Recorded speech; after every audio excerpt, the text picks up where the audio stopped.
Hey y'all, welcome back to my channel. For those of you that are new, I'm Lila and this is Lila Loves to Cook.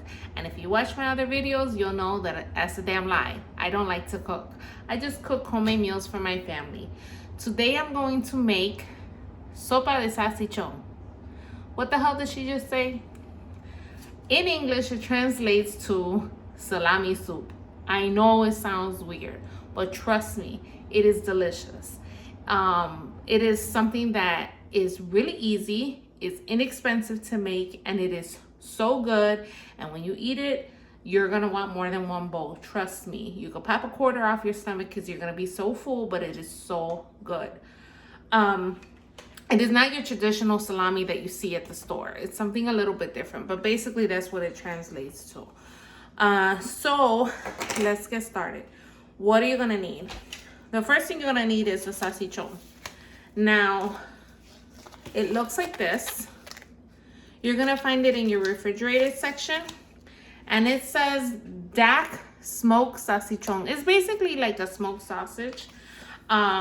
It's a product of Denmark, and how the hell a product of Denmark is used to make a Puerto Rican soup, I don't know. I can't explain that, but I did see this on Amazon, and if I remember, I'll put the link below. I believe you can get 2 sticks for like $14 or something like that. Or you can find it at your Spanish food markets. However, if you live in an area where there's not a lot of Puerto Ricans or even Dominicans, you may not find this. This is not traditional in Mexican cooking. So if you can't find it, I did see it on Amazon. And again, it's Dak Salsichon. Okay? And when you cut this, I'm gonna show you, you're just gonna dice it up, but it has like a skin on it, and you wanna peel that off and just dice it up. All right, a packet of sazon. You're gonna use sofrito, and if you don't know what this is, check out the link below. I'm gonna put my video on how to make sofrito. If you don't want to make sofrito, they do sell it in the store, typically in the freezer section where the Spanish foods are. Or if you don't want to do any of that, what you can do is I would add in a couple of pieces of fresh cilantro. You don't want to eat the cilantro when it's done, that's okay. You could just take it out. It's just for the flavor. Maybe put in like a half of a green pepper, a couple pieces of onion, and just let it boil with that, and then just take it out before you serve it. But trust me, if you're going to be cooking more Puerto Rican meals, you do want to use sofrito. It's used in pretty much most of the stuff that we make, our rice, our meats, anything like that. It's really easy to make, so follow the link to the video if you want to learn how. Alrighty, and then vinegar and lime juice. This is not traditional. Most people will not put this, but I put it. I love it. It doesn't really, for me, it just gives it more flavor. So if you don't have this, don't go crazy looking for it. It's not like it's hard to find, but I put it in mine. The Goya with the red cap. And I'm not good at measuring. I'm sure a lot of that happens in Puerto Rican cooking. We don't really measure, especially if you're a home cook. So I'm gonna show you what I put in there when I'm actually getting ready to put it together. And this is so easy because you just dump everything in there. You're gonna use Spanish style pitted olives. You don't want to use olives. If you don't eat olives, don't worry about it. You don't have to. We just traditionally put it. If you're gonna put olives, just make sure that you use the one that has the seed already taken out, because nobody wants to bite into a seed. All right, cracked black pepper, or should I say black peppercorns, with the grinder. The reason I recommend this is traditionally the salami used to have black peppercorns in it, the one I bought anyway, and then they stopped making it, and then I found this one, but this one doesn't have black peppercorns in it. So what I do is I buy the fresh peppercorns, and I just grind them myself, and I usually just do 4 little grinds, and that's enough.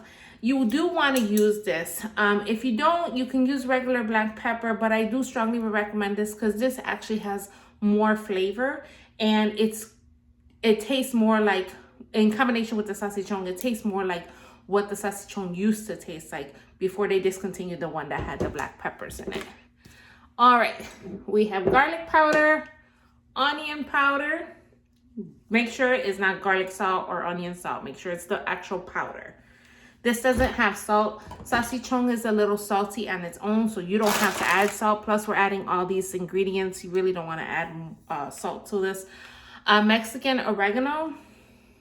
And be careful with this. I'm going to show you how much to put in. Be careful with this. It's really potent. If you don't have this one and you want to use the oregano leaves, that's okay too. Just make sure you grind them up in your hand a little bit before you throw it in there. This is more potent. I like this one better, but if you can't find it, or if you just want to use what you have in your kitchen, the oregano leaves is fine. Tomato sauce. This is just regular tomato sauce, nothing fancy. Don't use tomato paste. This is not, and you're only going to use a little bit. This is not a stew. This is a soup. So don't use tomato paste. I would use sauce. You're going to use vegetable oil, a small amount, about a tablespoon. If you don't have that, you could use canola oil or corn oil. I just want to use olive oil in this, or peanut oil, because who the hell wants their soup to taste like peanut? All right. And then 2 russet potatoes. We're going to wash these, dice them up.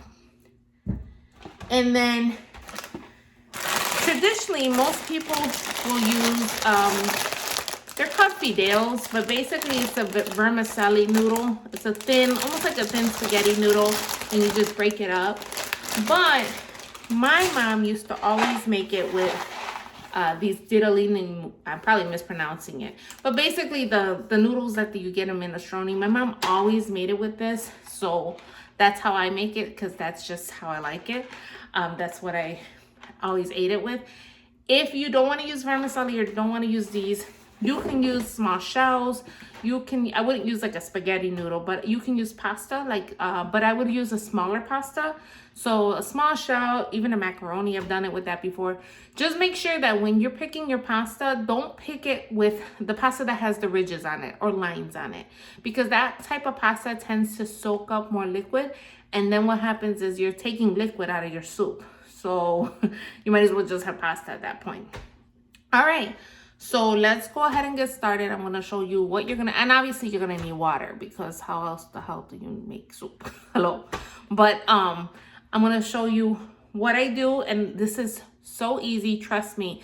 You can't really mess this up. I also serve it with a side of long French crusty bread and avocado.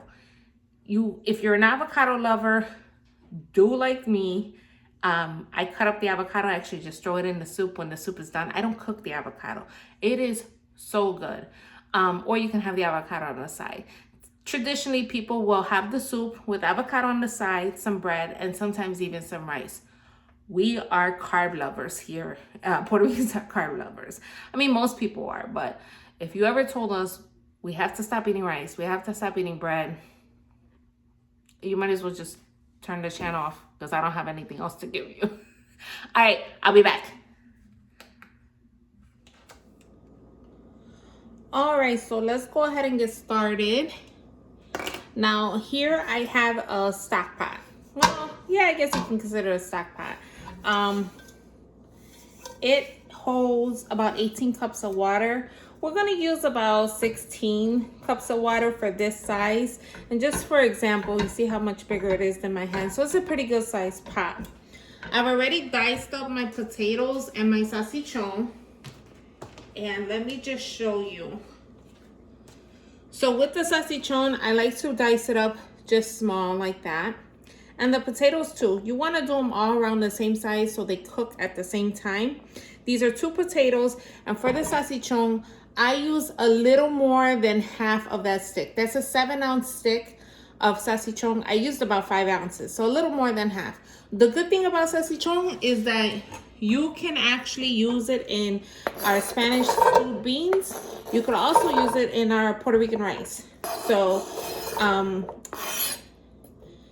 one day I'll make a video with the beans. I've already made a video with the rice, but instead of making it with ham, you can make it with salsichon. And this is the peel that I told you about. So when you break open that packet, the salsichon is gonna have a peel on it. You wanna make sure to peel that off. So here I have our salsichon, our potatoes, and this is so easy. Here we go. We're gonna start having everybody join this party. a packet of sazon. We have about a tablespoon of white vinegar, about a tablespoon of lime juice. All right. We have 1, 2.5. Don't laugh at me. That's how we measure. 1 around, 2 around. So for this particular pot, I went 2.5 times around. One day I'll figure out what that measurement is. But until then, bear with me. And like I said, you can't mess it up. It's okay.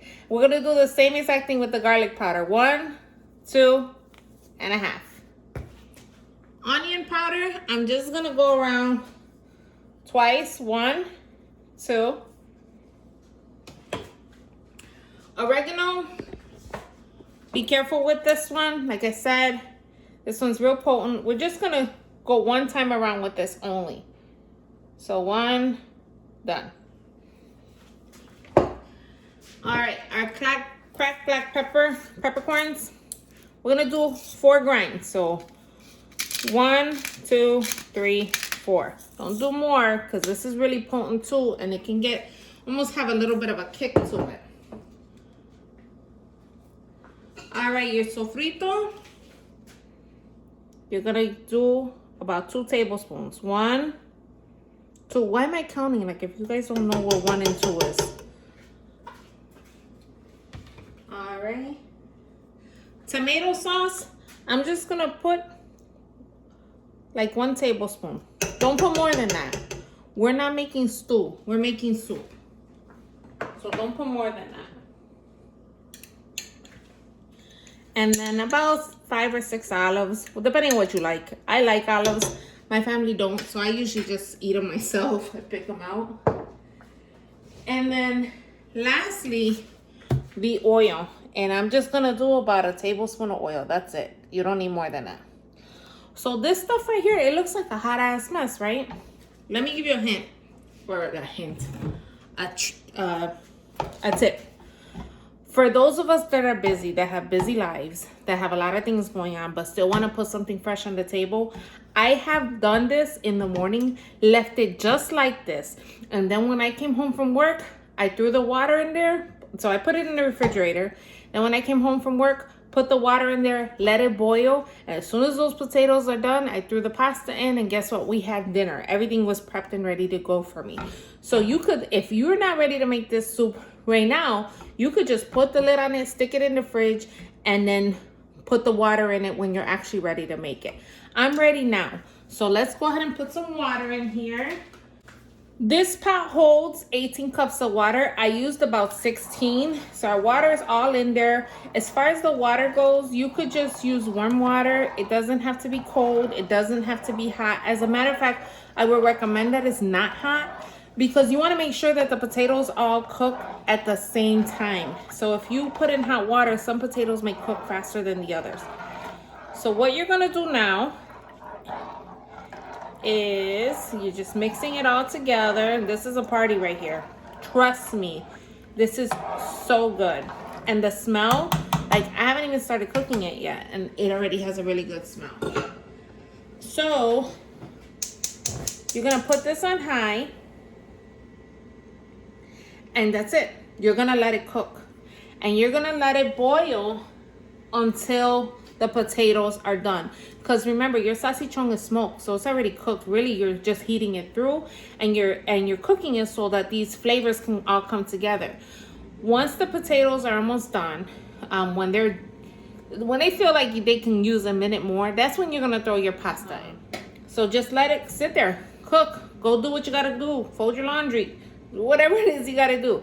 This is an easy recipe. So next, I'm going to let it come to a boil, let it cook, and then when the potatoes are almost done, I'll come back and I'll show you the pasta. As far as the pasta goes, so that you can get your pasta ready when you're getting ready to cook it, this is a 1 pound box of pasta. I use a half of this box.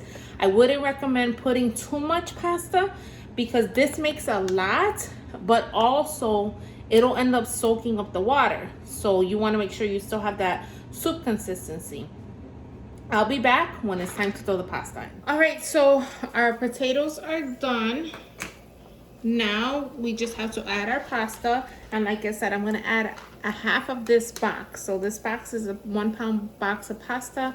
I'm gonna add half of it straight into the pot, and you're gonna cook it according to the directions on the box, which is about 8 to 10 minutes. I'm just gonna stir it. My soup was boiling for about 30 minutes. It ended up boiling for about 30 minutes, and the potatoes are just about done. So right when they're just about done, when you can get your spoon through them, you can go ahead and add your pasta. So here's our pasta. You're gonna let it cook for 10 more minutes so that pasta can cook up. And when I come back, I'm gonna show you what the soup looks like plated. We're gonna get ready to eat.